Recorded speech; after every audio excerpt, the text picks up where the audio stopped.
ಇನ್ನು ಬಾಗಲಕೋಟೆ ಬ್ಯಾಟಲ್ ಇಂದಿಗೆ ಎಂಡ್ ಆಗುತ್ತೆ, ಮತಬೇಟೆ ಎಂಡ್ ಆಗುತ್ತೆ. ಪ್ರಚಾರದ ಭರಾಟೆ ಮಧ್ಯೆ ಕಾಶಪ್ಪನವರ್ ಎಕ್ಸ್ಕ್ಲೂಸಿವ್ ಆಗಿ ಮಾತನಾಡಿರುವಂತದ್ದು. ಬಾಗಲಕೋಟೆ ಬ್ಯಾಟಲ್ ಇವತ್ತಿಗೆ ಪ್ರಚಾರ ಎಂಡ್ ಆಗುತ್ತೆ. ಪ್ರಚಾರದ ಭರಾಟೆ ಮಧ್ಯೆ ಕಾಶಪ್ಪನವರು ಒಂದು ಎಕ್ಸ್ಕ್ಲೂಸಿವ್ ಹೇಳಿಕೆಯನ್ನ ಕೊಟ್ಟಿದ್ದಾರೆ. ಕ್ಷೇತ್ರದಲ್ಲಿ ಮೊಕ್ಕಾಂ ಹೂಡಿ ಪ್ರಚಾರದ ಚುಕ್ಕಾಣಿಯನ್ನ ಹಿಡಿದಿದ್ದಂತಹ ಕಾಂಗ್ರೆಸ್ನ ಕಲಿ. ಇನ್ನು ರಾಜ್ ನ್ಯೂಸ್ ಪ್ರತಿನಿಧಿ ವಿಜಯ ನಾಯಕ್ ಜೊತೆ ಮುಕ್ತವಾಗಿ ಮಾತನಾಡಿದ್ದಾರೆ. ಬಾಗಲಕೋಟೆ ಸಮರ ಮುಗಿಯೋ ಹೊತ್ತಲ್ಲಿ ವಿಜಯ ನಮ್ಮದೇ ಅನ್ನುವಂತ ವಿಶ್ವಾಸವನ್ನ ವ್ಯಕ್ತಪಡಿಸ್ತಾ ಇರುವಂತದ್ದು ಕಾಶಪ್ಪನವರು.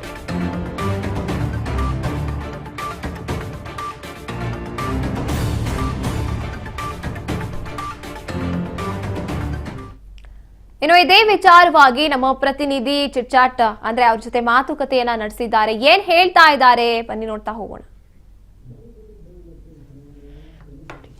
ಇವತ್ತು ಬಹಿರಂಗ ಪ್ರಚಾರಕ್ಕೆ ತೆರೆ ಬೀಳಲಿದೆ. ಎಲ್ಲ ಶಾಸಕರು ಘಟಾನುಘಟಿಗಳು ಇಲ್ಲಿ ಪ್ರಚಾರದ ಅಬ್ಬರದಲ್ಲಿದ್ದಾರೆ. ಹುನಗುಂದ ಶಾಸಕ ವಿಜಯಾನಂದ್ ಕಾಶಪ್ಪನವರು ಕೂಡ ಸಾಕಷ್ಟು ಭರ್ಜರಿ ಪ್ರಚಾರದಲ್ಲಿದ್ದಾರೆ. ಇವತ್ತು ನಮ್ಮ ಜೊತೆ ಮಾತಾಡಲಿಕ್ಕೆ ಶಾಸಕ ವಿಜಯಾನಂದ್ ಕಾಶಪ್ಪನವರು ಇದ್ದಾರೆ. ಅವ್ರ ಜೊತೆ ಮಾತಾಡುವಂಥ ಪ್ರಯತ್ನವನ್ನು ಮಾಡ್ತೇನೆ. ಸರ್, ಭರ್ಜರಿ ಪ್ರಚಾರದಲ್ಲಿದ್ದೀರಿ, ಸಾಕಷ್ಟು ಮುಂಚೂಣಿಯನ್ನು ತಾವೇ ವಹಿಸಿದ್ದೀರಿ, ಯಾವ ರೀತಿ ನಡೀತಾ ಇದೆ ನೋಡಿ? ಇಡೀ ಮತಕ್ಷೇತ್ರದಲ್ಲಿ ಇವತ್ತು ಸನ್ಮಾನ್ಯ ಹಿಂದಿನ ನಮ್ಮ ಹಿರಿಯ ಜೀವಿ ಸನ್ಮಾನ್ಯ HY ಮೇಟಿ ಅವರ ಒಂದು ಅಲೆ. ಯಾಕಂದರೆ ಅವ್ರು ಮಾಡಿರುವಂಥ ಕಾರ್ಯ ಎಲ್ಲ ಸಮುದಾಯಗಳ ಜೊತೆಗೆ ಹೊಂದಾಣಿಕೆಯಿಂದ ಅವ್ರು ನಡೆದು ಬಂದಂಥದ್ದು. ಯಾಕಂದರೆ 5 ಬಾರಿ ಶಾಸಕರಾಗಿ ಸಂಸದರಾಗಿ ಈ ಜಿಲ್ಲೆಯಲ್ಲಿ ಕೆಲಸ ಮಾಡಿದಂಥ ಒಬ್ಬ ಹಿರಿಯ ವ್ಯಕ್ತಿ. ಅವ್ರ ಬಗ್ಗೆ ಅನುಕಂಪ ಇದೆ, ಎಲ್ಲ ಸಮುದಾಯದಲ್ಲೂ ಇದೆ. ಅಷ್ಟೇ ಅಲ್ಲದೆ ಎಲ್ಲ ಅಭಿವೃದ್ಧಿ ಕೆಲಸಗಳನ್ನು ಅವರು ಕೈಗೊಂಡಿದ್ದರು. ಇವತ್ತು ಬಾಗಲಕೋಟೆಗೆ ಮೆಡಿಕಲ್ ಕಾಲೇಜ್ ತಂದಿರ್ಬೋದು, ಅನೇಕ ನೀರಾವರಿ ಯೋಜನೆಗಳನ್ನು ತಂದಿರೋಂಥದ್ದು. ಅದಕ್ಕೆ ಇವತ್ತು ಖಂಡಿತವಾಗಿ ಎಲ್ಲರೂ ಕೂಡ ಮಾತಾಡುವಂಥದ್ದು ಇಷ್ಟೇ. ಏನು 3 ವರ್ಷದಲ್ಲೇ ಇನ್ನೂ ಸರ್ಕಾರ ಆಗಿ 3 ವರ್ಷದಲ್ಲೇ ಅವರು ನಿಧನ ಹೊಂದಿಬಿಟ್ರು. ಯಾರೂ ಕೂಡ ನಿರೀಕ್ಷೆ ಮಾಡಿರಲಿಲ್ಲ. ಇವತ್ತು ಇನ್ನೂ ಉಳಿದಂಥ 2 ವರ್ಷಕ್ಕೆ ಅವರೇ ಇದ್ದರೆ ಚೆನ್ನಾಗಿತ್ತು. ಆದರೆ ಅವರು ಅನಿವಾರ್ಯವಾಗಿ ನಿಧನ ಹೊಂದಿರಲಿ, ಅವ್ರ ಮಗನಿಗೆ ನಾವು ಆಯ್ಕೆ ಮಾಡಬೇಕು ಅಂತ ಅನ್ನೋದು ಒಂದು ಎಲ್ಲರ ಅಭಿಪ್ರಾಯ, ಒಮ್ಮತದ ಅಭಿಪ್ರಾಯ, ಎಲ್ಲ ಸಮುದಾಯದ ಅಭಿಪ್ರಾಯ ಕೂಡ ಒಮ್ಮತದಿಂದ ಬಂದಿದೆ.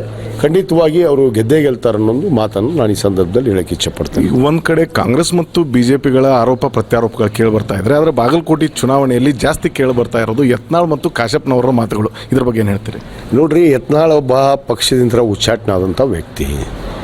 ಅವನು ಕರಿಲಾರ್ದೆ, ನಮ್ಮ ಕಡೆ ಹೇಳ್ತಾರೆ ಕರಿಲಾರ್ದೆ ಬಂದವರಿಗೆ ಕಳಸಗಿತ್ತಿ ಅಂತಾರೆ. ಆ ನಿಟ್ಟಿನಲ್ಲಿ ಇವತ್ತು ಕಳಸಗಿತ್ತಿಯಾಗಿ ಬಂದಾನ ಅವನು. ಸ್ವಯಂ ಏನೋ ಅವರು ಸ್ನೇಹಿತರು ಅವ್ರ ಮೇಲೆ ಇದು ವಿಚಾರ ಇಟ್ಕೊಂಡು ಇವರು ಯಾವ ಸಿಂಬಾಲನ್ನು ಹಾಕ್ಕೊಂಡು ಬಂದರು ಅನ್ನೋದು ಇಲ್ಲಿ ಪ್ರಶ್ನೆ ಆಗುತ್ತೆ. ಯಾಕಂದರೆ BJP ಪರವಾಗಿ ಬಂದಿದ್ದಾರೆ, BJPಗೆ ಓಟ್ ಹಾಕಂತ ಹೇಳಿದ್ದಾರೆ. ಆದರೆ ಯಾವ ಪಕ್ಷ ಇವರು ಮತವನ್ನು ಕೇಳ್ತಾ ಇದ್ದಾರೆ ಆ ಪಕ್ಷವೇ ಇವತ್ತು ಉಚ್ಚಾಟನೆ ಮಾಡಿದೆಯಲ್ಲ ಅವ್ರಿಗೆ. ಮತ್ತು ಇವ್ರ ಮಾತು ಯಾಕೆ ಕೇಳಬೇಕು? ಇವ್ರ ಮಾತು ಅಂತ ಕೇಳುವಂಥದ್ದು ಅವಶ್ಯಕತೆ ಏನು? ಇವರು ಭಾರತೀಯ ಜನತಾ ಪಕ್ಷದಾಗ ಇಲ್ಲ ಅಂದಾಗ ಆ ಪಕ್ಷಕ್ಕೆ ಓಟ್ ಹಾಕಂತಾರಲ್ಲ, ಇವ್ರಿಗೆ ನಾಚಿಕೆ ಮಾನ ಮರ್ಯಾದೆ ಐತಿ ಇಲ್ಲೋ? ಅಟ್ಲೀಸ್ಟ್ ಒಬ್ಬರಿಗೆ ಇರಬೇಕಲ್ಲ. ಉಚ್ಚಾಟನೆ ಆದಂಥ ಪಕ್ಷಕ್ಕೆ ಮತ ಕೇಳಕ್ಕೆ ಬರ್ತಾರಂದ್ರೆ ಅದರ ಅರ್ಥ ಏನು? ನನಗೆ ಅದಕ್ಕೆ ಹೇಳಿದೆ, ಇವರು ಗೆಲ್ಸಕ್ಕೆ ಬಂದಿಲ್ಲ, ಇಲ್ಲಿ ನಾಯಕರನ್ನ ಬೇಯೋದಕ್ಕೆ ಬಂದಾರ.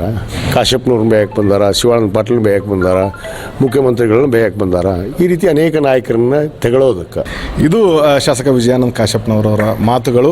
ಭರ್ಜರಿ ಪ್ರಚಾರಗಳ ನಡುವೆ ಕೊನೆಯ ಹಂತದಲ್ಲಿ ತಲುಪಿರುವಂಥ ಚುನಾವಣೆ, ಮತದಾರರ ಒಲವು ಯಾವ ಕಡೆ ಇರುವಂತೆ ಅಂತ ಕಾಯ್ದು ನೋಡಬೇಕಾಗಿದೆ. ಕ್ಯಾಮ್ರಾ ಪರ್ಸನ್ ರವಿ ಜೊತೆ ವಿಜಯ ನಾಯಕ್, ರಾಜ್ ನ್ಯೂಸ್ ಕನ್ನಡ, ಬಾಗಲಕೋಟೆ.